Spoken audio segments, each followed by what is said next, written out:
I have buried 3 men and 1 dog on this stretch of land, and I can tell you the ground doesn't care which of them it takes. It swallows the good and the worthless at the same speed.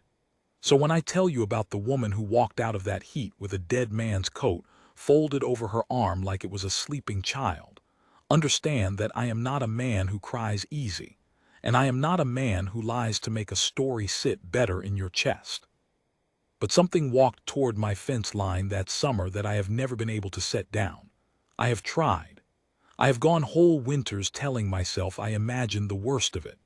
Then spring comes, the wind shifts a certain way through the cottonwoods, and I smell dust and old leather, and I am right back there, watching her come. You want to know why a stranger's kindness matters? Because most of us go our whole lives waiting to be shown one, and we die still waiting. This woman didn't wait. She walked. And what she walked toward and what she found when she got there changed a hard man into a softer one, and I have never once regretted the trade. I'm going to tell it slow, and I'm going to tell it whole, because she earned that much and my brother earned it too, though it took me 19 years and her 100 miles to understand what he was owed. Sit with me a while. This one takes its time. The best ones always do. That they were disappointed. You learn to read them out here the way sailors read gulls. 4 of them wheeled low over the South Flat, slow and patient, the way they get when they think supper is only a matter of waiting. But they weren't dropping. Whatever they were watching was still moving, still refusing them, and a thing that refuses buzzards in that kind of heat has more stubbornness in it than sense. I was mending the far gate, the one that never stays mended, and I straightened up with a fence staple still between my teeth and my back, complaining the way it always does past a certain hour. The sun was doing that thing it does in late July, where it doesn't so much shine as press. The whole flat shimmered, and out in that shimmer, small as a thumbnail and twice as fragile, something walked. I thought it was a calf that had wandered off. Then I thought it was a man, drunk, the way it swayed. It took me the better part of a minute, squinting under the brim of my hat with the sweat stinging my eyes, to understand it was a woman and that she was on foot, and that she was alone in a country that does not forgive people who are on foot and alone. My name is Elias Crane. I have run the Crane place for going on 20 years, which by that summer had made me exactly the kind of man I swore as a boy I'd never turn into, quiet to the point of rudeness, married to work because the work never left me the way people did. I keep a little book in my breast pocket, a habit my mother beat into me, and in it I write the small things. Rain when it comes, calves born, the day a good horse dies. That evening I wrote only 4 words before I put the book away and started walking toward the shape.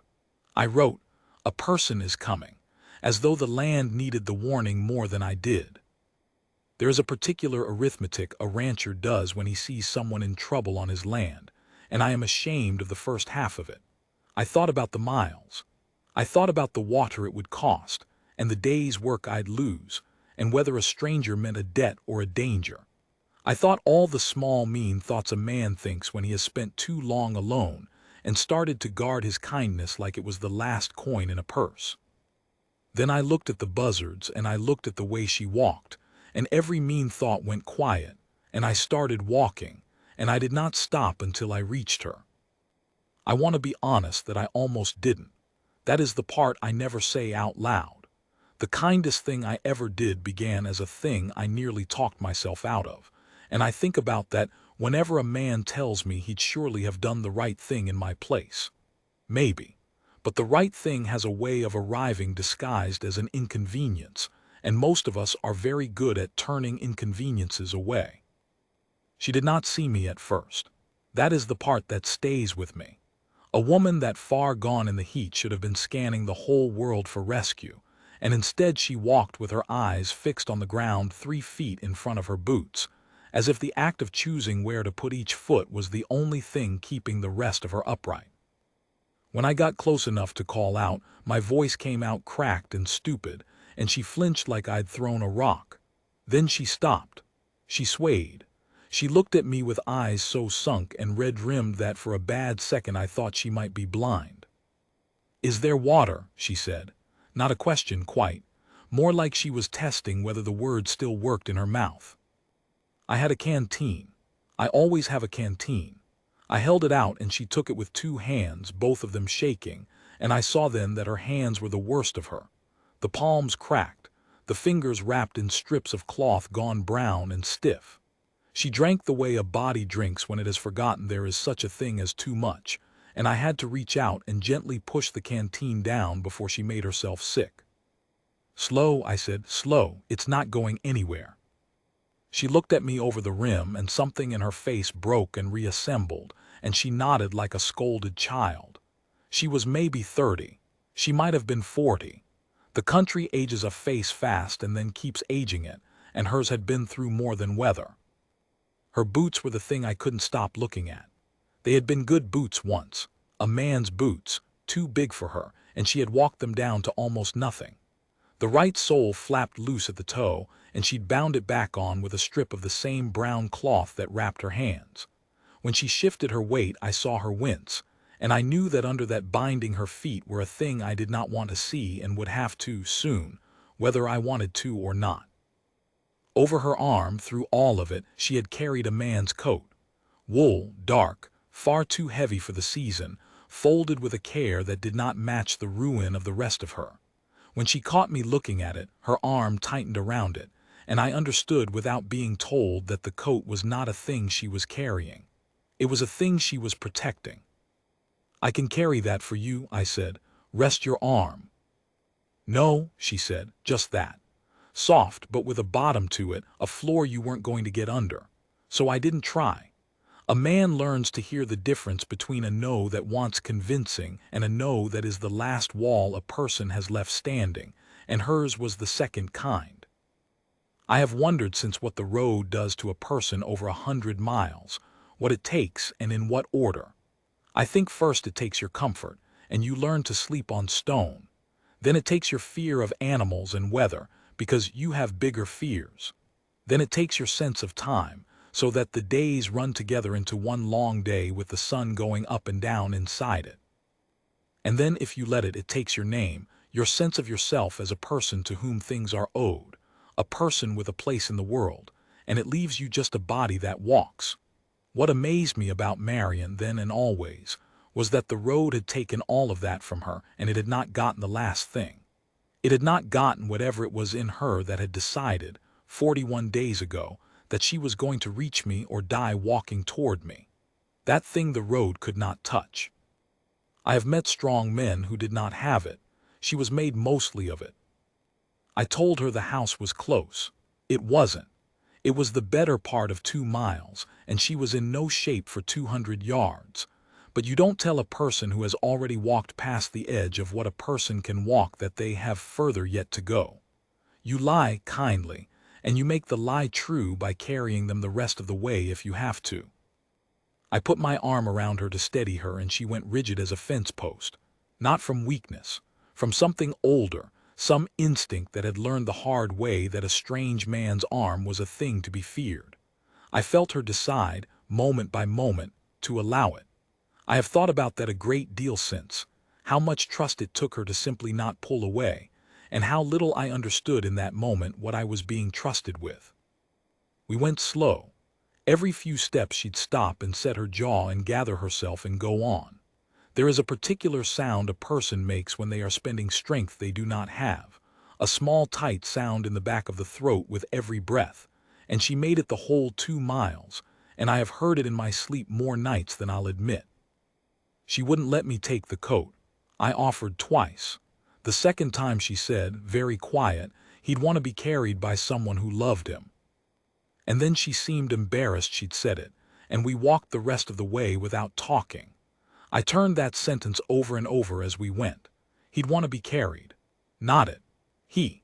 As though the coat and the man had become the same thing somewhere along that road, as though she'd walked so long with the last of him against her arm that she'd stopped being able to tell the wool from the memory. The sun went down while we walked. That is a mercy in that country, the going down of the sun, and I watched her lift her face to the first cool of it and close her eyes, and for just a moment she looked like a woman remembering she was allowed to feel things that weren't pain. A quail called somewhere off in the brush and she smiled at it, small and private, and I thought, there is a whole person still in there, buried under all that road, and if I do this right I might get to meet her. When my house finally showed itself against the last of the light, low and plain and lamp yellow in the one window I'd left lit, she stopped walking and just looked at it. "Is that it?" she said. "Is that his brother's house?"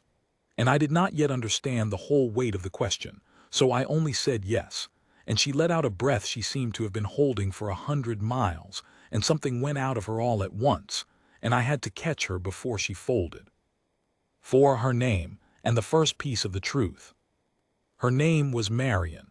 She gave it to me at my own table, after she'd eaten what she could keep down, which wasn't much. A woman starved past a certain point has to be fed back into the world in small, careful spoonfuls, and I knew that from a bad winter I don't talk about. I'd heated broth and torn bread into it soft, and I sat across from her and watched her hands shake too badly to hold the spoon, and without a word, I moved my chair around and fed her the first few myself, and she let me, and neither of us made anything of it. There are kindnesses that would shame a person if you looked at them head-on, so you both look at the wall instead, and you get the broth down, and you say nothing. She sat with the coat in her lap the whole time.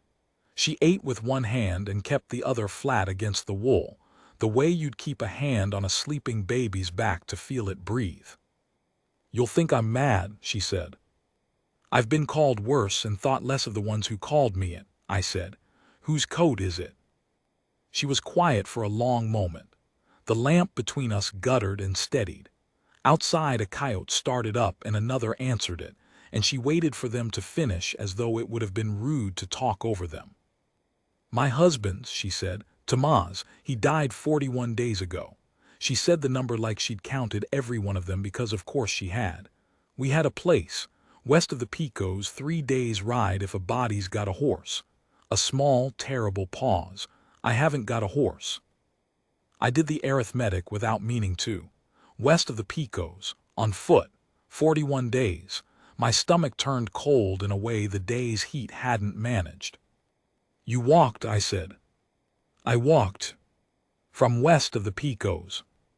"From west of the Picos." She said it back to me flat, without pride, the way you'd report the weather. That was the thing about her I came to understand over the days that followed. She never once told her own story as though it were remarkable. She had done an impossible thing, and she carried it the way she carried the coat, close and quiet, refusing to let anyone make a monument of it. "There was nothing left there for me but his grave," she said, "and I couldn't stay and watch the wind try to dig him back up. So I took the one thing of his the men didn't take, and I started walking toward the only other person left in the world who ever loved him." "The men," I said. She looked at me, and then she looked at the door, and I understood that we had come to the edge of something she was not ready to cross, and I let it lie. "Eat," I said instead. "There's time for the rest." And she nodded, grateful, and I put another soft spoonful to her mouth, and I hated, with a cold and patient hatred, the men I did not yet have a face for. 5. The men who took the rest. I did not ask that first night about the men who took the rest. I have learned that some questions have to be earned, and I had not earned that one yet. But I noticed things. I noticed things. It is the only talent I was ever given. I noticed that when a floorboard creaked, her whole body listened. I noticed she sat where she could see the door. I noticed that when I reached too fast for the coffee pot, she went pale and still. Somebody had hurt this woman. Not the heat, not the road, those had only finished what someone else began. And she had walked away from it carrying a dead man's coat toward a stranger, because a stranger was still better odds than staying. I gave her the back room, the one that had been my mother's, and I lay awake on the porch bench with my rifle across my knees like a fool, guarding a house against I didn't know what. The night was full of the ordinary sounds, the windmill's slow complaint, a mockingbird that hadn't gotten the news that it was night, the tick of the house cooling, and I sat inside them and I listened past them, waiting for the sound of horses I couldn't have named a reason to expect. Somewhere past midnight I heard her crying through the wall, not loud. the careful crying of a person who has learned that grief, too, can draw predators. And I did not go to her, because there are some dark rooms a person has to be left alone in, and I only sat there in the dark and listened and hated every man who had ever put that sound in her.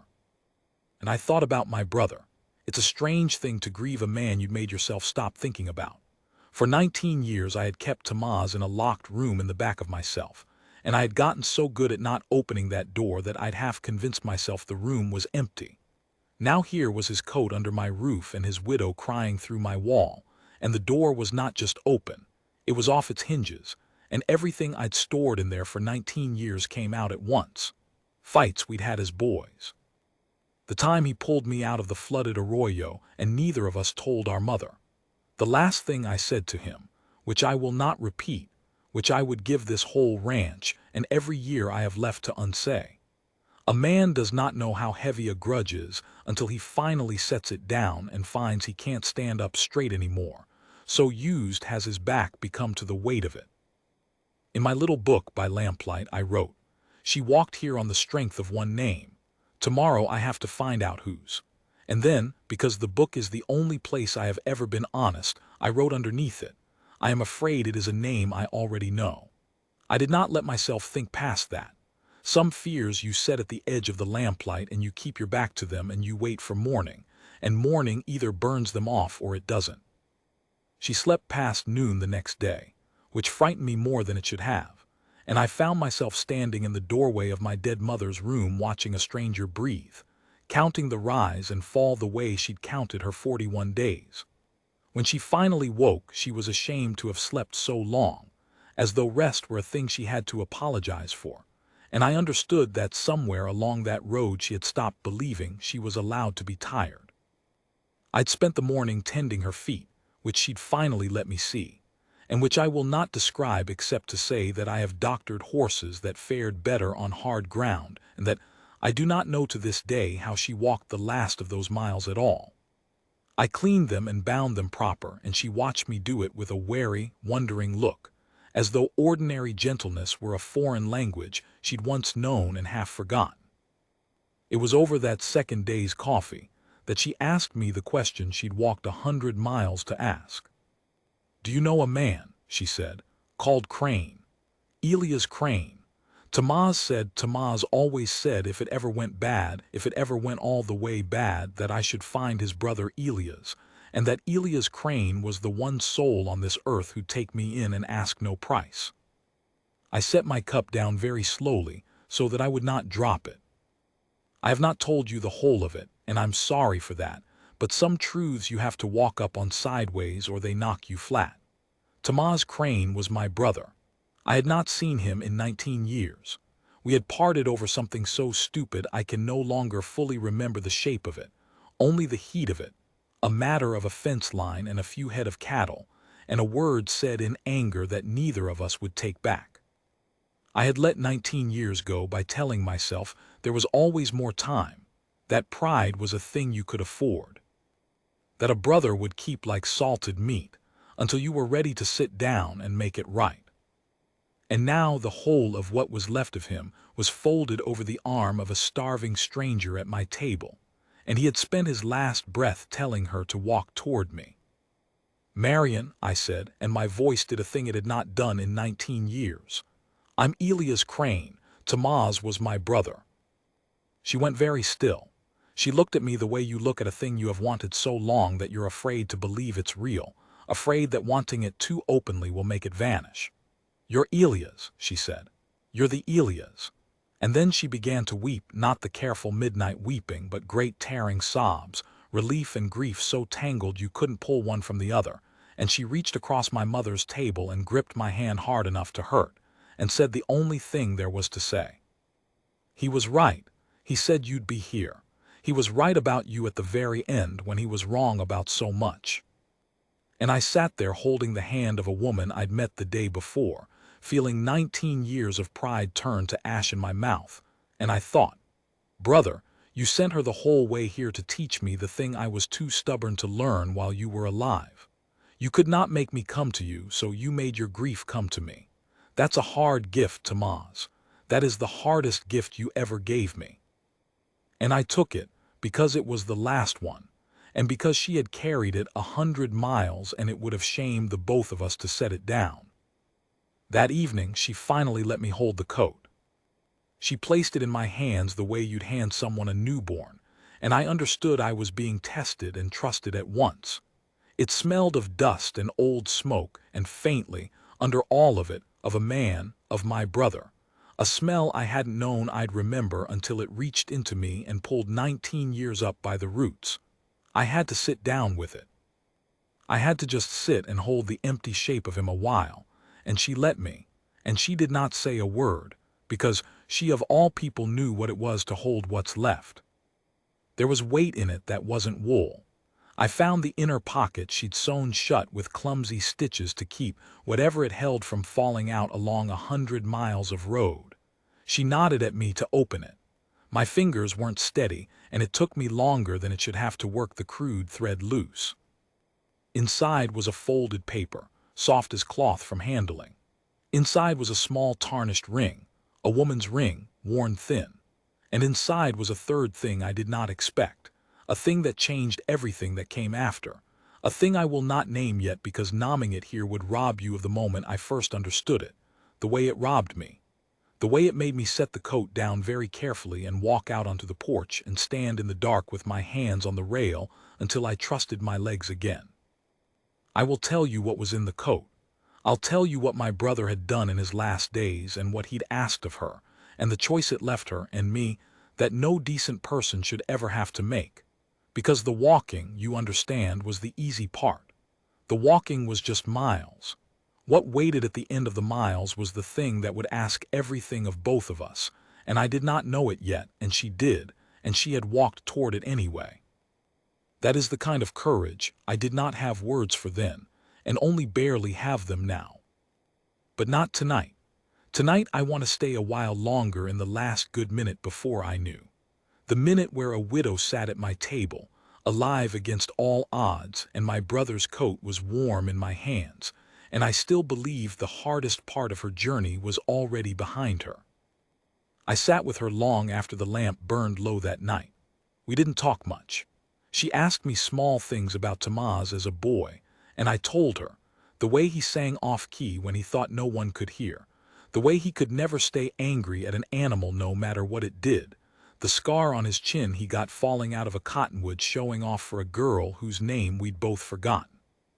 She drank it all in like the broth in small, careful spoonfuls, and I realized I was giving her something she'd never had.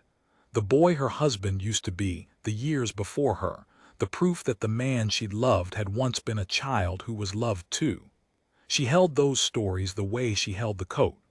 I think in the end, they were the same gift. I think that was the moment we stopped being strangers, somewhere in the low lamplight, handing a dead man back and forth between us, so neither of us had to hold all of him alone. When she finally went to bed, she stopped in the doorway and looked back at me. "Thank you," she said, "for not asking about the men, about the rest of it." And then quieter, "I'll tell you tomorrow. You have a right to know what your brother did and what I did and what he asked of me at the end, but not tonight. Let him be just a boy in a cottonwood tree one more night. He'd have liked that. He'd have liked you telling it." And she went in, and I heard the rope bed creak, and then the house was quiet, and I sat with the coat in my lap and did not sleep. It wasn't, God help us both, it wasn't. I promised I'd tell you what was sewn into the coat, and a promise is a debt. So here it is, plain as I can make it. The folded paper was a deed. My brother's name at the top in a clerk's careful hand, and below it the description of a quarter section of land west of the Picos, the very place she'd walked away from. Tamaz had owned his ground free and clear, which surprised me, because the Tamaz I'd known 19 years back could not have held onto $1 overnight if you'd nailed it to his palm. He'd become, somewhere in those years, a man who finished things. That was its own small grief, learning that. He'd grown into someone I'd have been proud to know, and I'd spent the whole span of his growing on the other side of a fence, nursing a quarrel I could no longer even remember the wording of. The ring was his mother's, our mother's. I knew it the second I saw it, though I'd been a boy the last time it caught the light. He'd carried it all those years and given it to Marion, and she'd sewn it into his coat rather than wear it on the road, because a ring on a lone woman's hand is a thing men will take a finger to get. She'd thought of everything. That was the road teaching again. Every clever, brutal little precaution she'd taken was a lesson the world had charged her full price to learn. And the third thing. The third thing was a letter, sealed, and across the front of it in a hand that shook. I could see the sickness in the strokes, the way the letters staggered near the end of each word. My brother had written 2 words. My name. Elias Crane. He had written me a letter on his deathbed and sealed it and given it to his wife and told her to walk it 100 miles to a brother he had every reason to believe would slam the door in her face. He made me promise, Marion said, watching me hold it, that you'd read it alone. He was very clear on that. He said, tell Elias to read it where no one can see his face. She almost smiled. He knew you. Even after all the years, he knew you'd not want a witness. So I took it out onto the flat in the morning, alone, the way he'd asked, and I walked out to the old cottonwood where our property line used to run before it was all mine, and I sat down in its shade with my back against the bark, and I broke my brother's seal. 9. The letter. I won't give you every word of it. Some of it belongs only to him and me, and I've earned the right to keep a little of my brother for myself after giving so much of him away in this telling. But I'll give you the shape of it, because the shape is what matters, and because without it you'll not understand the choice that came after. He forgave me first. That was the first thing, before anything else, before he'd even explained why he was writing. He forgave me for the thing I said, the thing I'd carried like a stone in my boot for 19 years, and he told me he'd forgiven me for most of those years, and had only been too proud, same as me, to say so. He said the quarrel had been half his and he'd known it the whole time. He said pride was the family disease, and we'd both near died of it, and he was writing to make sure at least one of us didn't. Then he told me about Marion, how he'd met her, how she'd saved him more than once from himself, how the years with her had been the only truly good ones he'd had. And then he told me the hard part, the part that made me set the letter face down on my knee and look out across the flat a long while before I could go on. There were men who wanted his land. Not honest men with an honest offer, men who wanted it the way wolves want a wounded thing, patient and circling. He named them. He knew what they were, and he knew what they'd do once he was gone, and there was only a widow standing between them and the deed. And so he was sending Marion to me, not just for shelter, not just to deliver his forgiveness, but because he needed me to do a thing he could no longer do himself. He needed me to decide whether that land was worth a war. There was more further down, where the writing got worse and the thoughts got plainer the way a dying man's thoughts do, stripped of all the things the living dress them in. He wrote about our mother's hands.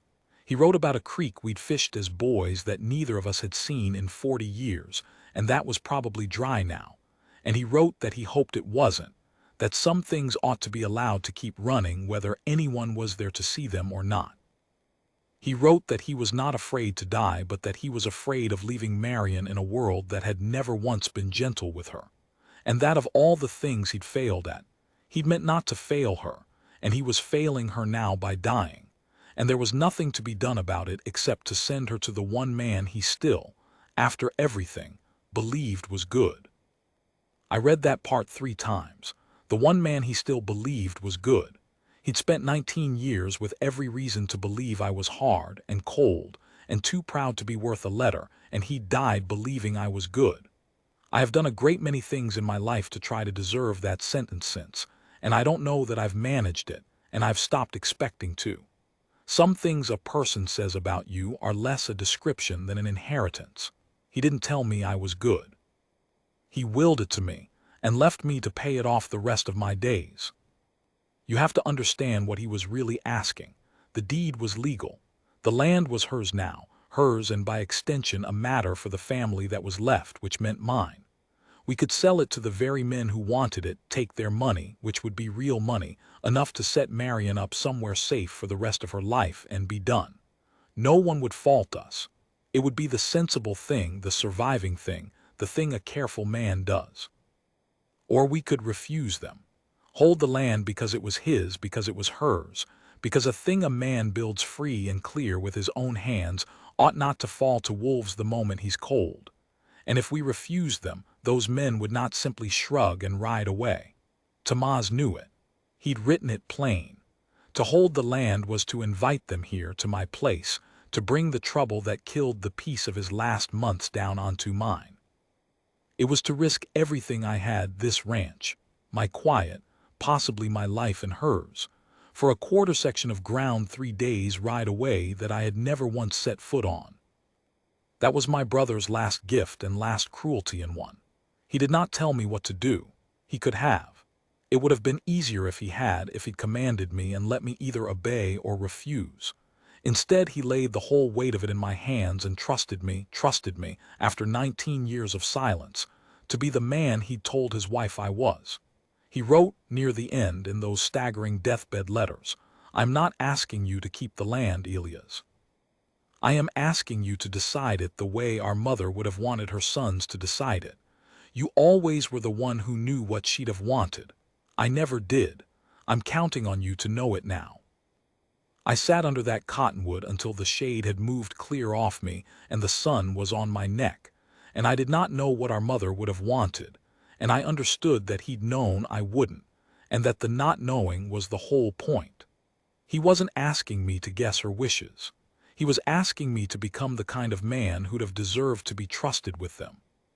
He was making me his executor in the oldest sense, the one who carries out, who acts, who cannot hide behind another's judgment because there is no one else left to judge.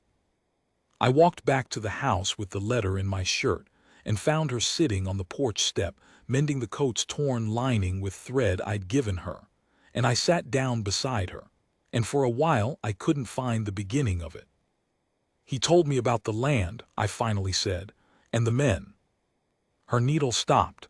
"Then you know what they'll do," she said, "if we don't sell." "I do." I watched her hands. They'd steadied over the days. The ranch food had done that much.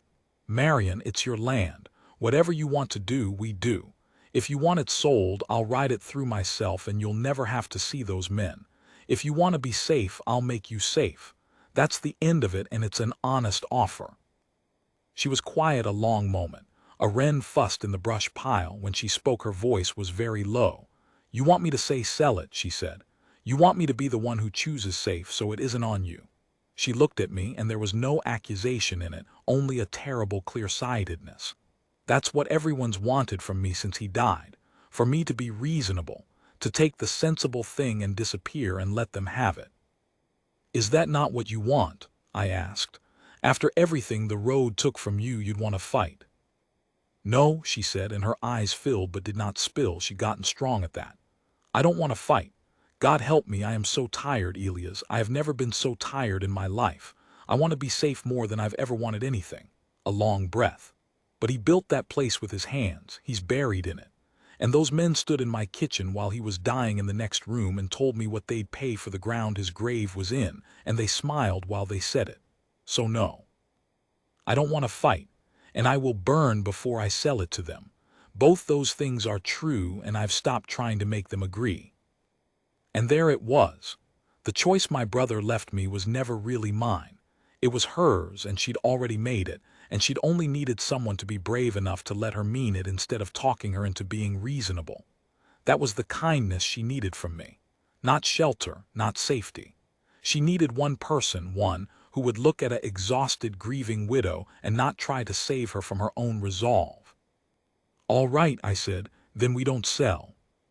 She turned and looked at me like she hadn't heard right. "We don't sell," I said again.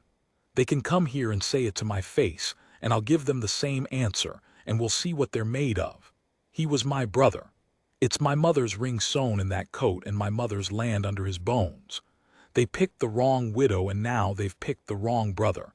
And if that costs me this ranch, then I'll have finally spent 19 years of savings on something worth buying." She didn't thank me. That's how I knew it was right. She just put her hand over mine, hard, the way she had at the table, and we sat on the step and watched the light go long across the flat. Two tired people who had just agreed to invite a great deal of trouble into their lives, and neither of us said another word, because there wasn't one worth saying. 12. The night I almost sold it behind her back. I have to tell you the low thing now, because I told you at the start I wouldn't lie to make the story sit better, and there is a low thing, and here is where it goes. 3 nights after we agreed not to sell, I sat up alone and I wrote a letter of my own. To a man I knew in town, a man who knew the men who wanted the land. In it I offered to sell, quietly, without Marion's knowing, to take their money and put it by in her name, and tell her the men had simply lost interest and gone. I told myself it was mercy. I told myself she was too tired and too grieved to know what was good for her, that a person in that much pain can't be trusted to choose their own hard road, that the kindest thing was to make the safe choice for her, and let her hate me for it if she ever found out. I got as far as sealing it. I sat with it in my hand by the low lamp, the same lamp we talked under, and I thought about how easy it would be, how sensible, how no one would ever fault me, how she'd be safe and set and I'd have my quiet back. And then I looked up and she was standing in the doorway of my mother's room in the dark, not spying, just sleepless, the way we both often were in those days, and she looked at the letter in my hand and she didn't say anything, and she didn't need to. She just looked at me, and in her face was the whole of it, not anger, not even fear, but a kind of braced sorrow, the look of a person who has been betrayed so many times that she'd already, in half a second, forgiven me for the one she assumed I was about to commit. That was the thing that broke me. Not that she'd have been angry, that she wouldn't have been, that she expected this of the world so completely that even I, even here, even now, would only be one more in a long line. And she'd absorb it the way she'd absorbed everything, and keep walking. I got up and I put the letter in the stove and I lit it in front of her, and neither of us said one word about it, then or ever. But something passed between us in the firelight that was larger than any promise. She'd caught me at my worst and I'd chosen, with her watching, not to be it. I think that mattered to her more than the not selling itself. Anyone can hold a line when no one's tempting them off it. She got to see me tempted and choose her anyway. And I believe that's the night she started to trust me the way you trust family, which is to say not because they've never failed you, but because you've watched them fail and turn back. He'd have done the same, she said finally from the doorway, watching the last of the paper curl. Tomas, he'd have thought about selling it behind my back to keep me safe. He'd have gotten as far as you got, a pause, and he'd have burned it too, you cranes. And she almost smiled and went back to bed, and I sat by the stove until morning feeling like a man who'd been shown a door out of the smallest room in himself and had, just barely, chosen not to take it. There is a stretch of time before trouble comes that is worse in some ways than the trouble itself. We knew they'd come. Tomas's letter had named them, and I sent word out the roundabout way you send word in that country, and it came back that yes, the men he'd named had been asking after a widow and a deed, and that they'd learned she'd gone east, and that it wouldn't be long. So we made ready, and in the making ready a strange thing happened. We became a household. I mean that plainly. Marion got strong enough to work, and she worked. She couldn't abide being idle. It was another thing the road had burned into her, and within a week she'd taken over the parts of the place that had gone to seed in my long bachelorhood. The garden that I'd let die came back under her hands. The house that had smelled of one lonely man for 20 years started to smell of bread and boiled coffee, and once, absurdly, of flowers she'd cut and put in a jar on the table for no reason, but that they were there. I'd forgotten a house could hold a person's mark like that. I'd forgotten there was any point to a swept floor if no one but you would ever see it. In the evening she'd mend and I'd write in my book and we'd talk, or not talk, and I found that the not talking with her was as easy as the talking, which is the rarest thing there is between two people. I told her all my stories of Tomas and she told me all of hers, and between the two of us we assembled a whole man out of the halves we each had held, and it was like he was in the room some nights, and neither of us minded.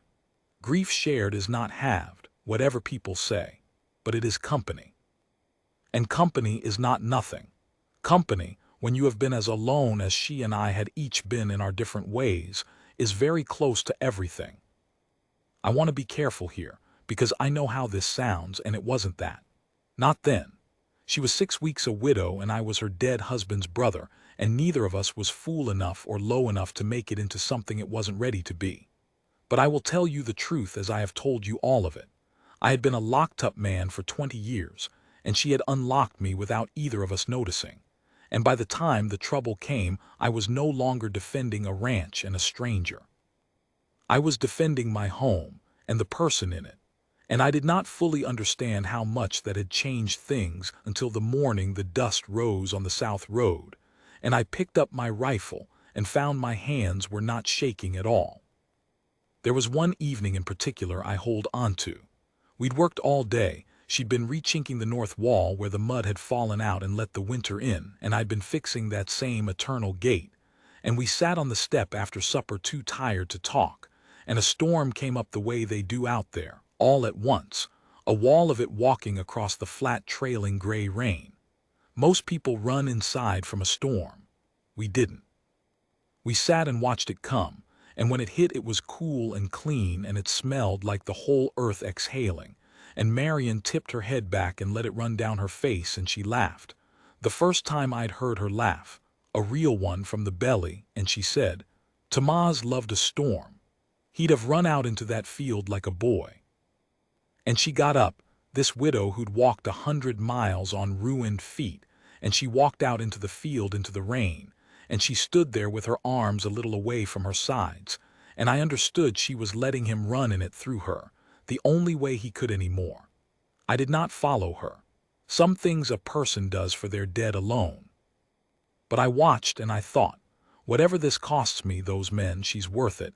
She was worth the walk and she's worth the war, and I stopped, that evening, being a man who was doing a hard thing out of duty. After that, I was doing it because I wanted to. There's a difference. It's the whole difference, actually.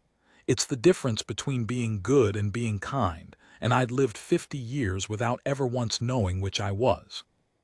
They came on a Tuesday, mid-morning, 4 riders, and they came slow and easy the way men come when they want you to know they're not afraid of you. I told Marion to stay in the house, and she'd looked at me steady and said, "I have never once hidden from these men, and I won't start on your porch." And she'd come out and stood beside me, and I'd learned enough by then not to argue with her about what she could bear. The lead man was smiling before he even reined up. That was the thing she'd told me, and it was true, they smiled. It was the smile of men who had never once been told no by anyone they couldn't outlast or outspend or outgun, and who had come to believe, the way such men do, that the smile itself was a kind of law. "Mrs. Crane," he said, tipping his hat to Marion like they were old friends, "you're a hard woman to catch up to. You gave us a time of it, and you must be the brother." He looked at me the way you look at a fence you're deciding whether to go through or around. "Elias, isn't it? Tamaz talked about you. Not kindly mostly, but he talked." "State your business," I said. "My business is the same reasonable business it's always been." He leaned on his saddle horn, comfortable, in no hurry. "That quarter section is no good to a widow. It's no good to a broke-down rancher 3 days east of it either, if you'll forgive me. It's worth real money to me, and I'm here to pay it. More than it's worth, even. I'm a generous man when I'm let to be." The smile widened. "I'd much rather be a generous man, Elias. I truly would. It's so much less work for everyone." I studied the 3 behind him while he talked. That's a habit that's kept me alive more than once. The loud one is never the one to watch. The loud one is a door. The quiet ones are the room. 2 of the 3 looked like hired muscle, bored and dangerous the way a resting snake is dangerous. But the 4th was younger than the rest, and he wasn't bored, and he wasn't smiling, and he kept looking at Marion and then looking away, and there was something working in his face that didn't belong on that porch. I filed it away. I didn't know yet what it meant. I only knew that 4 men are never quite 4 men. They're 4 different men who have agreed to look like one, and the agreement is always thinner than it appears. And there it was, the whole of it, laid out easy in the morning sun, the offer, and under the offer the threat. and under the threat the certainty that I would fold, because reasonable men always fold, because that's what makes them reasonable. You knew my brother, I said. Then you know he didn't sell. Your brother, the man said, and for the first time the smile thinned, was a stubborn fool who let pride cost him his peace in the months he had least of it to spare. I'd hate to see the same disease run in the family. It so often does. He let that sit. I've buried men who said no to me, Elias. I didn't put them in the ground myself. I'm a businessman, not an animal, but the ground got them all the same, and I slept fine after. The country's hard. Accidents happen. Widows especially have accidents, out alone on a big piece of land with no one to hear. He tipped his hat to Marion again, and this time it was obscene. I'd hate for her to have walked all this way just to have one. I felt Marion go still beside me. I felt the whole of what she'd walked 100 miles carrying, the coat, the deed, the ring, the letter, the grief, the promise. I felt all of it standing there on the porch waiting to see what kind of man her husband had been right about. I did not reach for the rifle. I want you to know that. What I did was worse for them, I think, and I only understood why later. I smiled back, and I looked past the leader, straight at the young one who couldn't stop looking at Marion, and I said, quiet just to him, "Son, whatever he's paying you, it isn't enough for what he's asking you to help him do to her. You know it isn't. I can see you knowing it from here." The whole porch went still. The leader's smile finally, fully died, and the young man's hand, which had been resting easy near his gun, moved just a little, just an inch. But it moved the wrong way for the man who'd brought him, and everyone on that porch saw it move, and the morning changed shape around that single inch. But what I said to him, and what he did, and how a morning that started with 4 smiling men on horseback ended the way it ended, that is the last part. And it's the part I've been walking toward this whole time, and my throat's gone dry with the telling. Let me rest it here. Let me leave us all on the porch a moment longer, the widow and the brother and the 4 patient wolves, in the last morning before everything I've told you turned into everything that came after. An inch. I told you the whole morning changed shape around a single inch, the young man's hand moving the wrong way for the man who'd hired him. And I've had years to think about why it did what it did, and I've decided it's the truest thing I know about people, that the smallest movement made at the right moment weighs more than all the noise around it.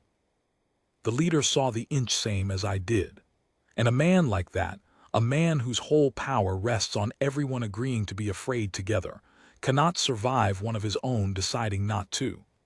It's like a dropped stitch in a knit thing. Pull the one, and the whole work starts coming loose in your hands. He turned in his saddle, slow, and looked at the young man, and the young man looked back at him, and I watched a silent conversation happen between them that had been building.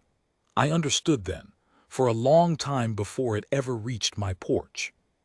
"Cole," the leader said, quiet, a warning with a name on it.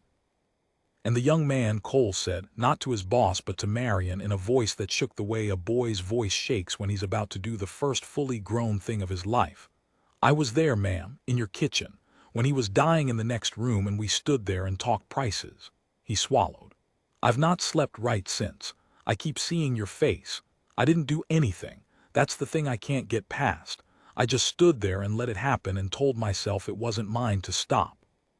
He looked at me then. "I don't want to stand there again, whatever it costs me. I'm done standing there. I have witnessed a few brave things in a long life. That was near the top of them, and it was done by a frightened boy on a horse who had every reason to keep his mouth shut and chose, for once, not to. It cost him. I'll tell you what it cost him. But first I have to tell you what it bought, because that's the part that mattered. A pack works because every animal in it believes the others will hold. Take that belief away, and it isn't a pack anymore. It's just a few nervous animals standing too close together, each one suddenly doing the math on his own hide. The 2 hired guns behind the leader had signed on for easy money and easy fear. They had not signed on for a boy turning coat on the porch, for a rancher who wasn't reaching for his rifle, because he'd already decided reaching for it wasn't the strongest thing he could do, for a widow who had walked 100 miles and plainly could not be frightened by anything a man on a horse had left to offer her. I watched them recalculate.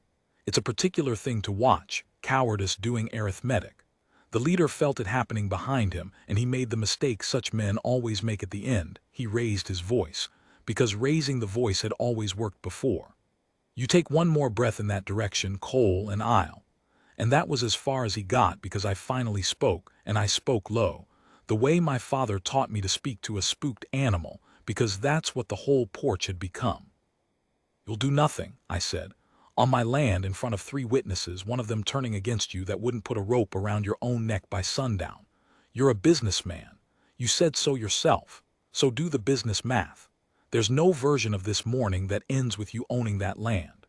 There's only versions that end with you riding off it or being carried off it. And I don't much care which you pick, but you'd best pick, because my patience was never large and I gave the last of it to my brother. I want to tell you I stared him down with steel in my eyes. The truth is my heart was going like a trapped bird, and I was fairly sure I was about to die on my own porch, and the only reason my voice held was that Marion's shoulder was against mine, and I'd have chewed through the porch rail before I let her hear me falter.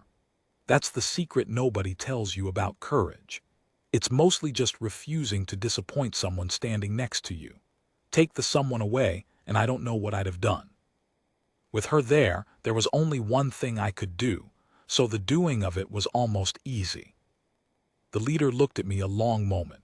He looked at Cole. He looked at his 2 hired men who would not meet his eye.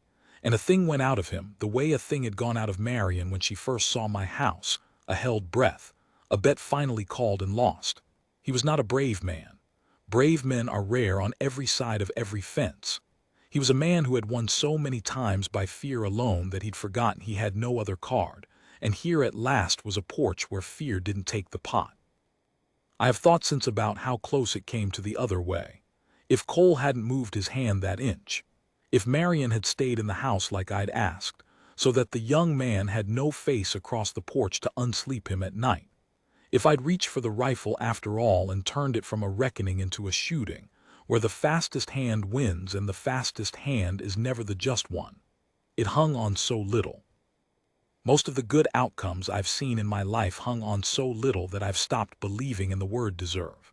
She deserved to reach me and nearly died on the road anyway. My brother deserved 30 more years and got a fever west of the Pecos.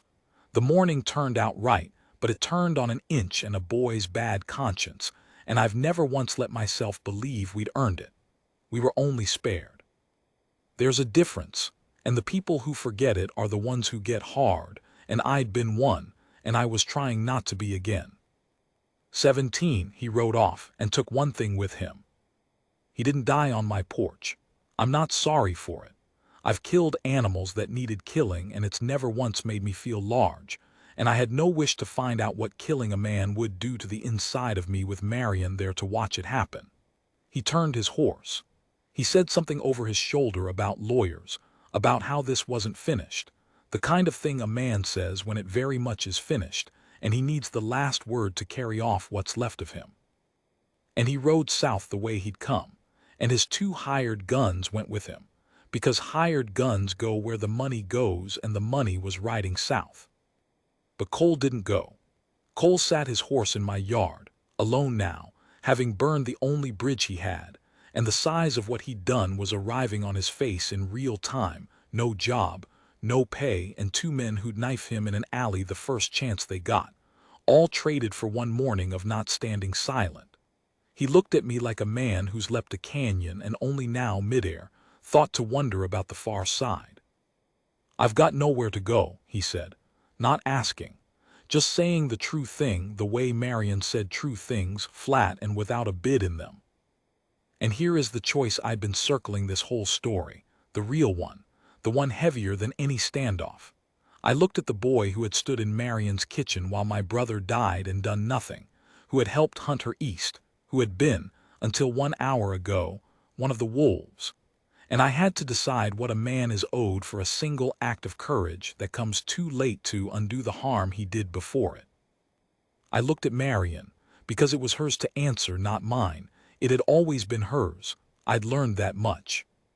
But before I tell you her answer, I have to tell you about my own hands, because in that moment they were finally shaking, not during the standoff, when they'd been still as stone, but after, now that the danger was riding south, now that the thing left to decide was not whether we lived but who we'd be.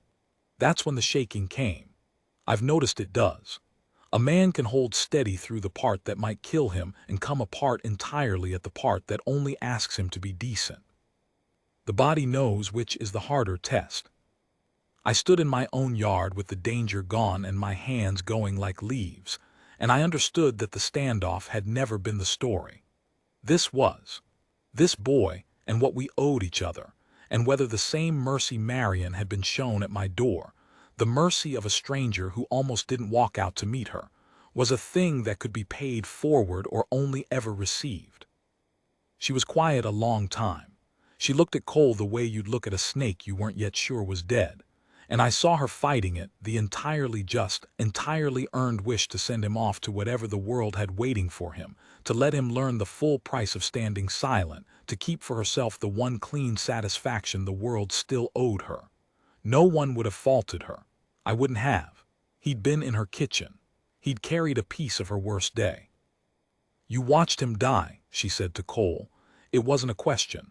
You stood in my house and watched my husband die, and you did the arithmetic on his grave." "Yes, ma'am," Cole said. "He didn't look away. I'll give him that forever. He didn't look away. I did. And now you've got nowhere to go, and you want my table." "No, ma'am," he shook his head.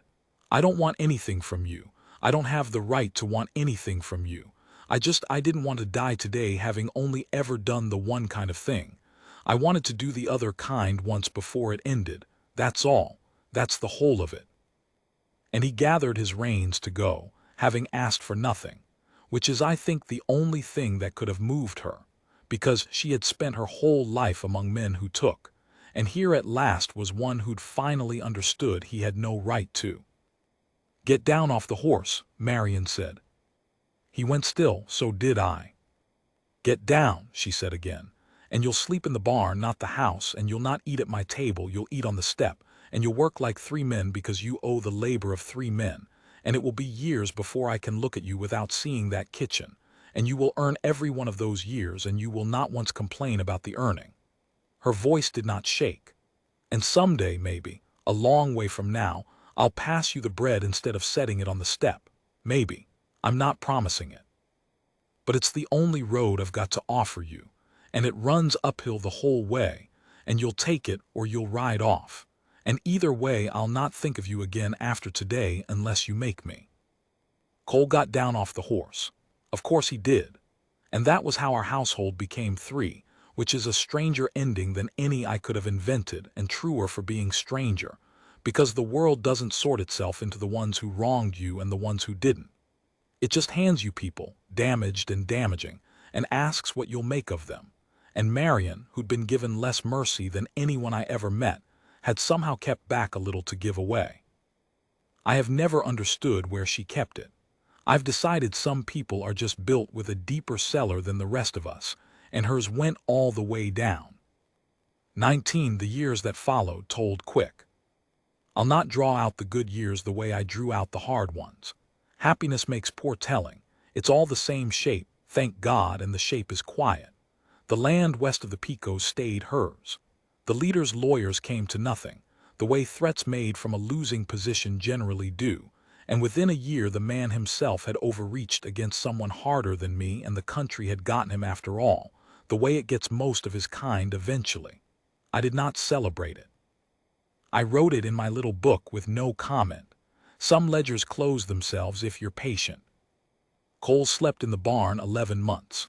Then one winter night the roof of it started to go under snow weight, and he got the stock out and himself half froze doing it. And Marion opened the house door without a word and let him in by the fire. And the next morning there was a 4th chair at the table that hadn't been there the night before. She never announced it. She just built the chair.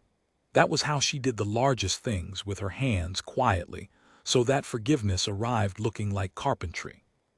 He passed her the bread that morning and she took it, and neither of them looked at the other. and I got up and went out to see to the animals so as not to be a witness to a thing that private. I should tell you what those years were actually made of, or you'll think it was all grand reckonings and porches, and it wasn't. It was made of small repeated things, the way any real life is. It was made of Marion singing under her breath in the garden, the same 3 songs, always breaking off at the same place in the middle one, as though the rest of it had gone west of the Picos and never come back. It was made of Cole learning to gentle a horse instead of breaking it, because I taught him my father's low voice, and watching a hard-used boy discover he had a soft hand in him after all.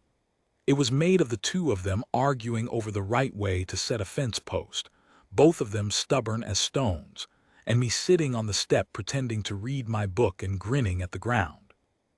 It was made of coffee before light, and lamp oil smell, and the particular creak of my mother's rope bed that meant Marion was awake and couldn't sleep, and the mornings after those nights when neither of us said anything but I made the coffee stronger, and she knew what it meant and drank it, and that was our whole language for the thing. It was made, too, of the days that weren't good. I won't pretend them away. There were seasons Marion went somewhere behind her eyes and I couldn't follow, where the road she'd walked came back for her in the night, and I'd hear her through my mother's wall the way I had the first night, and I'd learned by then that she still didn't want to be gone into, that the leaving alone was the mercy, and so I'd sit on the porch bench with the old rifle across my knees out of pure habit, guarding a house against nothing but her memories, which no rifle ever made was any use against. In the morning she'd be at the stove and we'd say nothing and the day would go on. That's what endurance actually looks like, close up. It isn't the 100 miles. It's the 10,000 mornings after, the getting up and making the coffee and choosing the day again, and she did it, every one of them until she couldn't, and even the not being able, till she did with more grace than I've managed at half the cost. As for Marion and me, I'll tell you the truth, which is that I don't fully have words for what we became, and I've made my peace with not having them. We were not married. I want to be plain about that. It wasn't that kind of thing, or if it grew toward being that kind of thing, it did so over so many years and so gently that there was never a day you could point to and say, there, that's when. She was my brother's widow, and she became the center of my house, and the reason I swept the floor, and whether that's love or family or just 2 lonely people who stopped being lonely by degrees, I've never needed to decide. We knew what we were. The nomming is for other people, and other people were never much in our business out there. 20. The coat, years on. The coat hung on a peg by the door for the rest of the time I'm telling you about. Not put away, not made a shrine of, just there, where a coat goes, so that Tamaz was neither buried in the back of the house nor propped up in the front of it, but simply present, the way the dead ought to be allowed to be present, at the door, halfway between coming and going. Cole took to touching it on his way out to the fields. I don't think he knew he did it, or that anyone saw. Just a hand laid flat on the wool a half-second going by, the way a church-going man crosses himself without thinking. The first time I noticed, I nearly said something and then didn't, because I understood what it was. It was him checking in, every morning, with the man whose death he'd stood by and done nothing at. It was penance worn down smooth by daily use until it had become something closer to devotion. The coat forgave him a little more each time he passed it, or he forgave himself, or the 2 things stopped being different, which I suspect is what forgiveness mostly is when you follow it all the way down. Marion saw it too. We never spoke of it. But I caught her watching him do it one morning, and the look on her face was the softest I ever saw it. And I knew then that the bread had already been passed, years before it was, in the only ledger that finally counts. Marion wore our mother's ring, in the end. She took it out of the coat's lining a year to the day after she arrived and put it on without ceremony while I was mending harness, and when I looked up she just held her hand out flat and looked at it, and I said, "It suits you," and she said, "It was your mother's." And I said, she'd have wanted a woman who walked 100 miles for one of her sons to have it, and Marion's eyes did the thing where they filled and didn't spill, and she went back to the garden, And that was the whole of that conversation, and it was enough. It was more than enough. We'd both learned to say the largest things in the fewest words out there, where words cost water. I read Tamaz's letter once a year on the day. I never showed it to Marion, and she never asked to see it, and I came to understand that we each had a piece of him the other would never have, and that this was right, that no one should have to share the whole of their dead. She had the years I'd missed. I had the boy in the cottonwood tree and the letter under the peg-hung coat. Between us, we kept him. It's the best you can do for the dead, I've decided. You can't hold all of them. You just make sure that between you, no part of them gets set down. I'm an old man now, telling this on a porch to whoever's willing to sit for it. And Marion's been gone 3 years, and Cole runs the place. Cole, who I once had to decide whether to turn out to die, and who buried her with his own hands and wept doing it. The boy who couldn't stop looking at her across a porch grown into the man who couldn't finish the eulogy. The road ran both ways for him in the end. It ran a long way uphill, and then it leveled out somewhere neither of us marked, and he came out the far side of it, a man she'd have passed the bread to gladly, and did, for years, before the end. I told you at the start I've never regretted the trade, the hard man I was for the softer one I became. I want to correct that now, at the finish, because I've had time to think and a story ought to end honest. It wasn't a trade. Nobody took the hard man away and handed me a soft one in fair exchange.